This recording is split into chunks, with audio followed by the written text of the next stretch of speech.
Yo, what's up? It's me. I'm here. How's it going? I've been struggling to think of a topic to talk about a lot.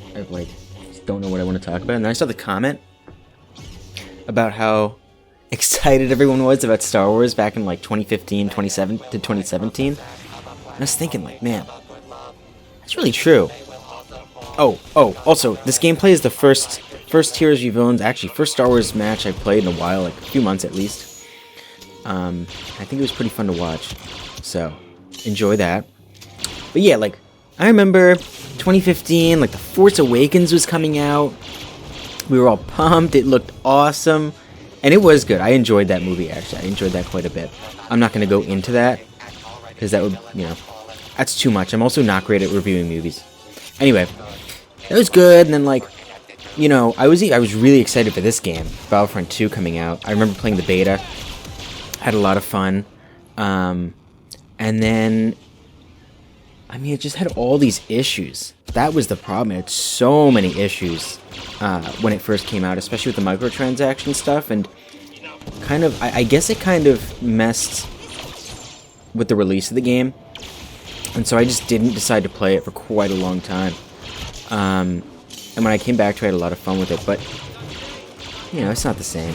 It's not the same when you come back to something after a long time. You want that hype to be there. And I feel like that's just been... This is a whole different conversation, but I feel like that's been happening a lot with games. Look at Halo Infinite, Battlefield 2042, stuff like that.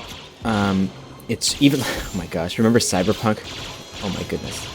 It's just kind of a mess, and it's sad, because you really want these games to be good, And I almost feel like now it's I don't even want to expect a game to be good anymore. For example, with Modern Warfare 2, I liked the beta. I had fun with it. It was fine. But I did not expect anything, groundbreaking. I didn't expect it to have the same, cultural impact as the original Modern Warfare 2. Stuff like that. And I think I was right. I think I was absolutely right to not expect anything like that. Because, Modern Warfare 2, it's a fine game. It's fine. But at the end of the day, it's kind of just another Call of Duty. It feels very corporate.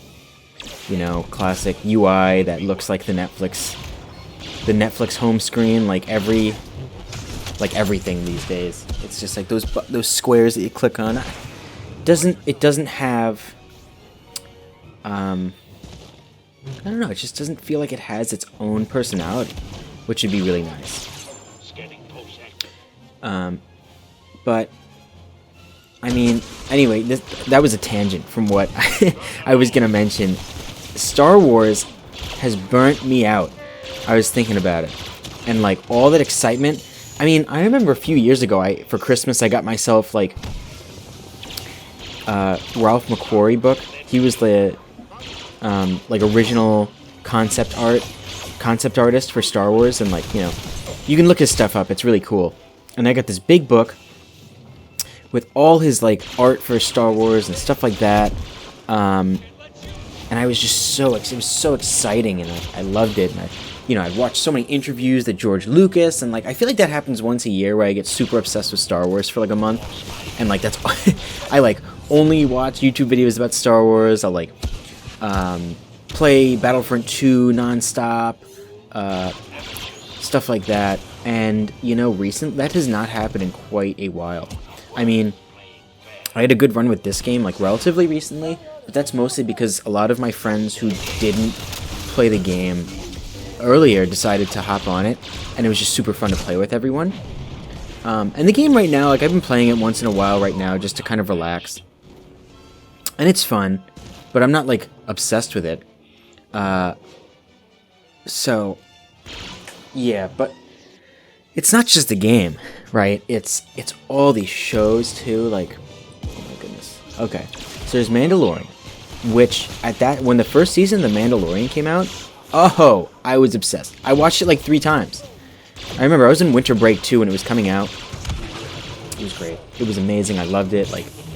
I remember watching, a YouTube video about this guy who made the Mandalorian's like main like sniper thingy from wood and like painted it and finished it. It looks so cool. And I was even looking up videos on like the physics of plasma and stuff like that. Like that's how much I was into it at that time. And then that was, I guess that was like 2020 or like 2019, 2020. And then like all this stuff just started coming out like in recent memory. Okay, Mandalorian season 2 was good. I liked it. I enjoyed it. I had fun with it. I didn't watch it like multiple times, but I enjoyed it. And then there was like this influx of shows. There was Boba Fett, which I found to be just so boring and not good. Like, I remember, like, I forced myself to watch it because it's Boba Fett. Like, he's one of my favorite characters, right? And I watched most of it, and then, like, the final episode, I remember, like, not even paying... It was the final episode of the season, and I just remember not even paying attention. I just, like, was literally... I had it on my computer playing, and I was just doing something totally different. Like, I don't even know what happened at the very end. That's how much I didn't care for it, which is so sad. But...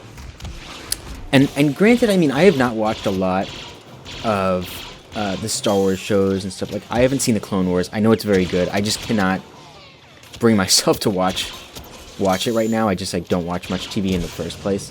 And that's a lot. I've seen that. I haven't seen, like, Bad Batch or, like, anything like that. Pretty much any of the animated things I haven't seen. And I believe they're good. I'm sure. I mean, I trust that they're good. I've heard it so many times. But then Obi-Wan came out.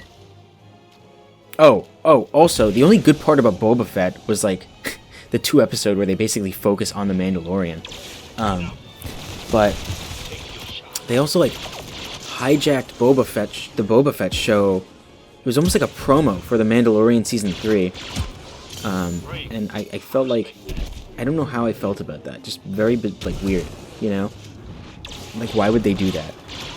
I feel like... It almost makes me feel like they knew. They knew that Boba Fett wasn't good. Or, like, the writers didn't feel the same passion about Boba that they did for Mandalorian. I don't know, maybe that's because he's an old character. You know, maybe Mandalorian's newer, so they felt more freedom writing stuff for him. I don't know. But then Obi-Wan came out. That was alright. I would say that with Obi-Wan, there were some scenes that I liked, but I wouldn't say there's, like, any one, like, full episode that I loved. I think. It was okay. It was alright. I mean... Yeah. It wasn't like I wouldn't rewatch it, basically, is what I'll say. I wouldn't even rewatch an episode. Maybe like a couple of scenes. And I don't want to spoil anything, just in case, but I think if you've seen it, you probably know what I'm talking about. There were some cool scenes in it. And now, Andor is out, and I've heard such good things about it from everyone. Like, my coworkers, you know, people on social media... just, like, everyone seems to be talking about how it's, like, so amazing. It's one of the best Star Wars things that's ever been released, whatever. And I'm just so burnt out on Star Wars now that I don't even have the mental bandwidth to watch it. Because there's just been so much Star Wars. This is, like, the first time in such a long time where I just cannot even bring myself to care. And I want to watch it, I really do, but... I feel like every time I go to watch it, like an episode or something, I just think, like, why am I doing this? I want to do something else. And I think it's because of just, like, there's just too much. It's too much coming out. And I remember there was I don't know when this was written. I think it was a New York Times article about how the original Star Wars, part of what made it very, like, enjoyable and, you know, fun to watch, whatever, is how mysterious it was. Now you had all these, like, alien species and powers and weapons and whatever that, like, you didn't know anything about, and that kind of added to it. You know, the mystery was fun. And the article was, I think it was talking about how, you know, over the years there's just been, like, every single background character, every single power, every single everything has its own, like, backstory with every detail fleshed out. And I mean, granted, like, again, I have not read any of the books. I haven't watched a lot of the stuff. But even with what I have seen, it feels like too much. It's just like, why do you have to flesh everything out? Like, this is exactly how I felt with the Boba Fett show. Like, why? I felt like Boba Fett's appearance at the end of Mandalorian Season 2, that's kind of a spoiler, but it's that show came out a while ago. I'm okay with saying that. I feel like that was perfect, you know? It showed him as like this super cool dude. He still felt mysterious. Like, yeah, you saw his face, but the thing is, like, you know what he looks like because Jango Fett was in the movies, and he's just a clone of Jango Fett, right? But that was awesome, and I feel like... I know they couldn't have really left it at that, but I just wish they didn't try to give him this, like, noble, like good guy kind of story that they did in the Boba Fett show. I feel like it kind of ruined it. Like, that ruined the mystery, I think. But, yeah, I mean, what can you do? This was kind of a rant. Which I feel like is usually what happens, unless I literally write down a topic to talk about. Also, I was thinking about how cool it would be. Like, I don't know, what would reinvigorate my interest in Star Wars? I don't know. Maybe, like, a single-player game, like an RPG, where you can, like, build your own character. You can be, like, I don't know, like a bounty hunter, a Jedi, a Sith, whatever. Anyway, that's all. Hope you enjoyed. Have a good one. Peace out. Peace out.